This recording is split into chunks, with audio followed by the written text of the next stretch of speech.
स्वर्ग कांप उठा। देवताओं को डर ने जकड़ लिया, क्योंकि रक्त बीज, एक भयानक वरदान वाला राक्षस, ब्रह्मांड को तबाह कर रहा था। उसके खून की हर बूंद से एक नया क्लोन पैदा होता था, जिससे हर वार के साथ दुःस्वप्न बढ़ता जाता था। हमने उस पर सब कुछ आजमा लिया है। बिजली, आग, तूफान, हर जख्म हमारे दुश्मन को और बढ़ा देता है। हार कर देवताओं ने पार्वती, महान देवी, अपनी आखिरी उम्मीद की तलाश की। हे माता पार्वती, रक्त बीज का आतंक खून की हर बूंद के साथ बढ़ रहा है, हमें बचाओ। पार्वती ने सुना। उनकी शांति एक भयंकर संकल्प में बदल गई। ब्रह्मांड उनका बच्चा था और उसका खतरा उनके अंदर एक सुप्त ज्वालामुखी शक्ति को जगा गया। कोमल अनुनय का समय समाप्त हो गया था। पूर्ण भयानक हस्तक्षेप का समय आ गया था। ब्रह्मांड का भाग्य अब एक ऐसी शक्ति के जागृत होने पर टिका था जिसे दुनिया ने कभी नहीं देखा था। माता संहारक बनेंगी। जैसे ही देवताओं ने विनती की, पार्वती का रूप बदल गया। उनकी शांत सुंदरता असहनीय ऊर्जा की चमक में बदल गई। हमने एक उद्धारकर्ता की तलाश की थी, लेकिन अब हम एक ऐसी शक्ति के गवाह हैं जो समझ से परे है। पार्वती अपनी कोर में पहुंची। आदिम शक्ति ब्रह्मांड की कच्ची अनियंत्रित ऊर्जा को जगाया। बातों का समय बीत चुका है, मैं ब्रह्मांड की पुकार का जवाब दूंगी। उनकी त्वचा काली पड़ गई, उनकी तीसरी आंख जल उठी और उनका रूप फैल गया। भुजाएं बढ़ती गईं, हर एक में एक हथियार था। कोमल माँ पीछे हट गईं। एक योद्धा देवी प्रकट हुई। ये शक्ति अपने शुद्धतम सबसे भयानक रूप में है। ब्रह्मांड के दर्द ने अपने सबसे सटीक जवाब को बुलाया। पार्वती के माथे से काली प्रकट हुई, शुद्ध दिव्य क्रोध का अवतार। उनका काला रूप, जंगली बाल और कटे हुए सिरों की माला आतंक और कृपा दोनों को बिखेरती थी। मैं काली हूँ, वो अंधकार जो अंधकार को निगल जाता है। दुनिया माँ के क्रोध को देखे। उनकी युद्ध गर्जना ने स्वर्ग को चकनाचूर कर दिया। देवताओं ने अपनी आंखें ढक लीं, यह महसूस करते हुए कि इस शक्ति को नियंत्रित नहीं किया जा सकता था, केवल मुक्त किया जा सकता था। उनकी खोपड़ियों की माला और भुजाओं की स्कर्ट ज्ञान और कर्म पर उनके प्रभुत्व का प्रतीक थी। मैं वृत्ति की शक्ति हूँ, ब्रह्मांड की विनती का जवाब। एक गर्जना के साथ काली युद्ध के मैदान में उतरी, केंद्रित क्रोध का एक धूमकेतु। देवताओं ने देखा, यह जानते हुए कि यह कोई सामान्य लड़ाई नहीं थी, बल्कि ब्रह्मांडीय शुद्धिकरण का एक अनुष्ठान था। एक ऐसे शुद्धिकरण के लिए मंच तैयार था जो जितना क्रूर था उतना ही आवश्यक भी। काली का नृत्य दुनिया का भाग्य तय करेगा।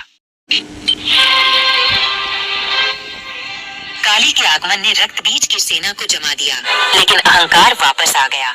उन्होंने हमला किया, उसे खून में डुबोने के लिए तैयार थे। उन्हें आने दो, उन्हें सच्चा क्रोध देखने दो। काली ने उनसे एक उन्मत्त नृत्य के साथ मुलाकात की। उनकी भुजाएं मौत का बवंडर थीं। सिर उड़ गए, शरीर गिर गए। मुझे मार डालो, हर बूंद से मैं फिर से उठूंगा। लेकिन जैसे ही उन्होंने उन्हें मारा, खून की हर बूंद ने और राक्षस पैदा किए। दुःस्वप्न बढ़ता गया। बहुत हो गया, अगर खून तुम्हारा हथियार है तो मुझे उसका अंत होने दो। काली की जीभ खुल गई, हर बूंद को जमीन छूने से पहले ही पकड़ लिया। उन्होंने क्लोनों को निगल लिया, वरदान को बेअसर कर दिया। नहीं, मेरी शक्ति सब निगल गई। रक्त बीज की सेना मिटा दी गई। उसकी शक्ति ही उसका पतन बन गई। केवल मूल राक्षस ही बचा, अपने विनाश का सामना कर रहा था। रक्त बीज के जाने के बाद भी काली का क्रोध कम नहीं हुआ। उनका नृत्य दुनिया को हिला रहा था, सारी सृष्टि को खतरा था। खून ने कुछ गहरा जगा दिया है, मेरा नृत्य अभी खत्म नहीं हुआ है। उनके तांडव ने दोस्त और दुश्मन के बीच की रेखाओं को धुंधला कर दिया। देवताओं ने डर में देखा कि वह संहारक बन गई हैं। हमने क्या किया है? अब उन्हें कौन रोक सकता है? देवताओं ने महसूस किया कि केवल शिव ही उन तक पहुंच सकते हैं। वे कैलाश पर्वत पर भाग गए, उनके हस्तक्षेप की हताश उम्मीद में। अब केवल शिव ही संतुलन बहाल कर सकते हैं। शिव उनकी तूफान के लिए शांति, उनकी आखिरी उम्मीद थे। ब्रह्मांड का भाग्य अब परम समर्पण के एक कार्य पर टिका था।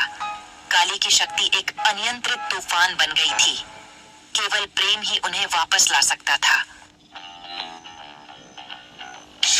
शिव ने देवताओं की विनती सुनी और जानते थे कि उन्हें क्या करना है। उन्होंने युद्ध नहीं बल्कि शांति चुनी।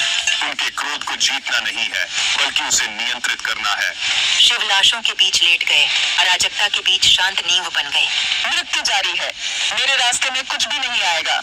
अपने उन्माद में काली ने शिव पर पैर रख दिया। तुरंत जागरूकता उनके भीतर कौंध गई। शिव, मैंने क्या किया है? स्पर्श ने उन्हें जमीन से जोड़ दिया। उनका क्रोध सदमे और शर्म में घुल गया। मेरी प्यारी, तुम अपने क्रोध से कहीं बढ़कर हो। याद रखो तुम कौन हो। विनाशकारी नृत्य रुक गया। शिव के समर्पण ने उन्हें वापस अपने आप में ला दिया। चेतना के बिना विनाश अराजकता है। साथ में उन्होंने संतुलन बहाल किया। काली का शांत होना एक गहरा रूपक है। उनका विनाश बुराई नहीं बल्कि निर्माण के लिए आवश्यक है। मैं नफरत से नहीं बल्कि दुनिया के लिए प्यार से नष्ट करती हूँ। मैं अंत और शुरुआत दोनों हूँ। उनका भयंकर प्रेम ब्रह्मांड की रक्षा करता है, भले ही इसका मतलब उसे बचाने के लिए उसे तोड़ना ही क्यों न हो। जो उनकी पूजा करते हैं वे उनके भयानक रूप से परे देखते हैं। वो उन्हें भय और अज्ञान से मुक्त करती है। काली और शिव एक साथ अस्तित्व के नृत्य का प्रतीक है। ऊर्जा और चेतना, विनाश और निर्माण। मेरा प्रेम भयंकर है, मेरी सुरक्षा। उनका मिलन परम सत्य है। ऊर्जा को चेतना में आधारित होना चाहिए ताकि वह निर्माण करे, न कि नष्ट करे। साथ में हम अस्तित्व का नृत्य है।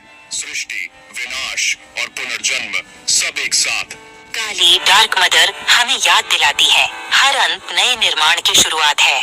पसंद आए तो वीडियो को लाइक, कमेंट, शेयर और मेरे चैनल को सब्सक्राइब कर देना।